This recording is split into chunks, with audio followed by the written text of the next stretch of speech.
Hi, first graders. My other book about schools is called A Fine, Fine School. And this book is not nonfiction. This book is a fiction book. So that means it's a made up story. A Fine, Fine School by Sharon Creech and illustrated by Harry Bliss.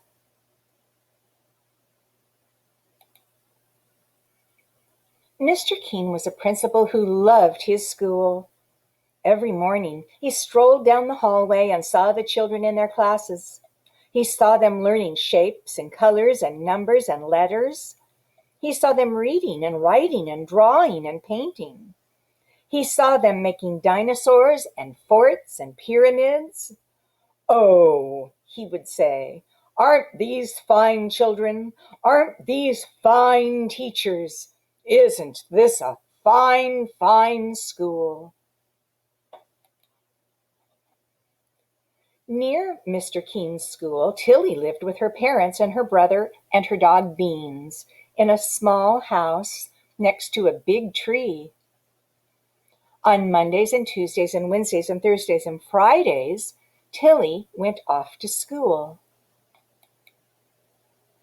At school, Tilly learned her shapes and colors and numbers and letters.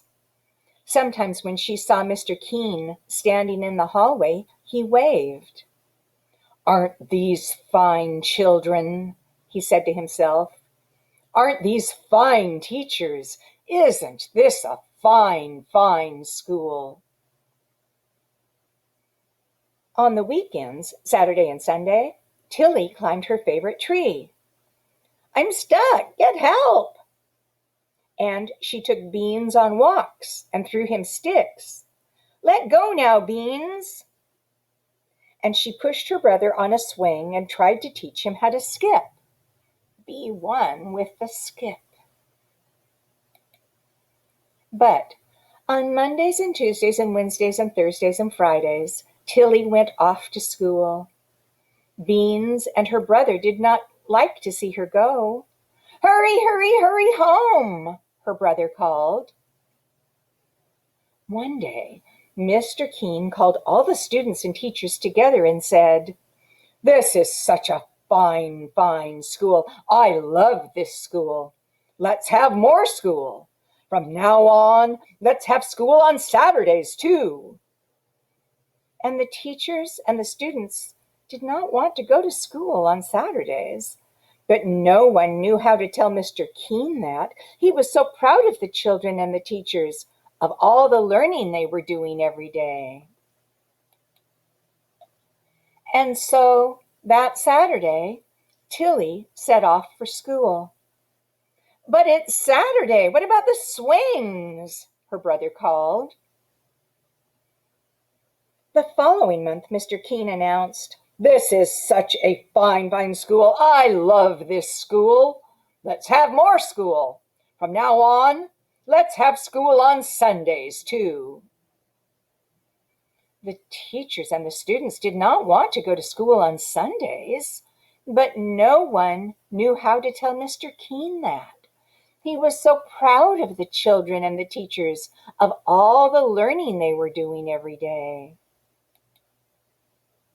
And so that Sunday, Tilly set off for school. "But it's Sunday. What about the skipping?" her brother called. The following month, Mr. Keene called everyone together and said, "This is such a fine, fine school. I love this school. Let's have more school. From now on, let's have school on holidays too, on Easter and Ramadan and Thanksgiving and Christmas and Hanukkah, on all the holidays, on every calendar."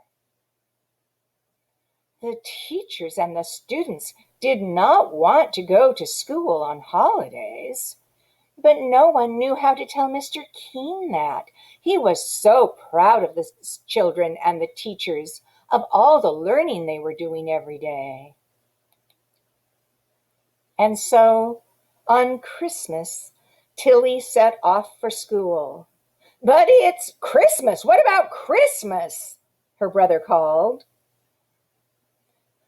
The following month, Mr. Keene called everyone together and said, "This is such a fine, fine school. I love this school. Let's have more school. From now on, let's have school in the summer too, all summer long, every single day. How much we will learn," he said. "We can learn everything. We will learn all about numbers and letters, colors and shapes, the Romans and the Egyptians and the Greeks. We will learn about dinosaurs and castles and everything. We will learn everything." The teachers and the students did not want to go to school on Saturdays and Sundays and holidays and all summer long, every single day. But no one knew how to tell Mr. Keene that. He was so proud of the children and the teachers, of all the learning they were doing every day. And so, on the first day of summer, Tilly set off for school. "But it's summer! What about summer?" her brother called. And that day, Tilly went to see Mr. Keene. She stood in his office in front of his desk. "What a fine, fine school this is," Mr. Keene said. "What amazing things everyone is learning." "Yes," Tilly said, "we certainly are learning some amazing things." "A fine, fine school," Mr. Keene said. "But," Tilly said, "not everyone is learning." "What?" Mr. Keene said. He looked very worried. Who isn't learning? Tell me, and I will see that they learn." "My dog Beans hasn't learned how to sit," Tilly said, "and he hasn't learned how to jump over the creek." "Oh," Mr. Keene said. "And my little brother hasn't learned how to swing or skip." "Oh," Mr. Keene said. "Wrong way, Beans." "And I," she said. "But you go to school," Mr. Keene said, "to our fine, fine school." "True," Tilly said, "but I haven't learned how to climb very high in my tree, and I haven't learned how to sit in my tree for a whole hour." "Oh," Mr. Keene said. That day, Mr. Keene walked up and down the halls, looking at the children and the teachers. Up and down he walked, up and down, up and down.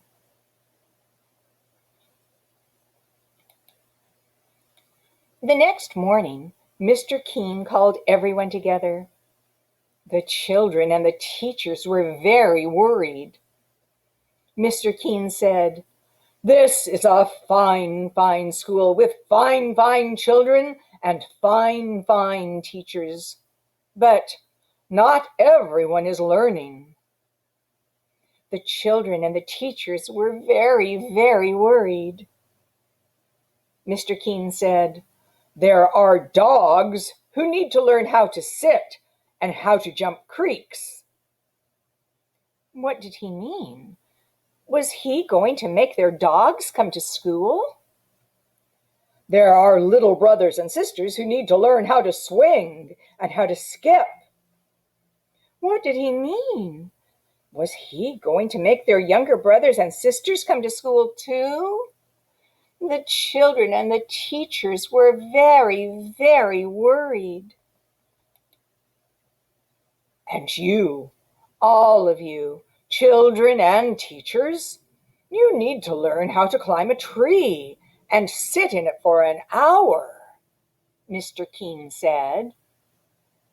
The children and the teachers were very worried. "And so, from now on, we will not have school on Saturdays or Sundays or holidays or in the summer." A huge, enormous, roaring cheer soared up to the ceiling and floated out the windows so that everyone in the town heard the fine, fine children and the fine, fine teachers shout, "Fine, fine, fine!"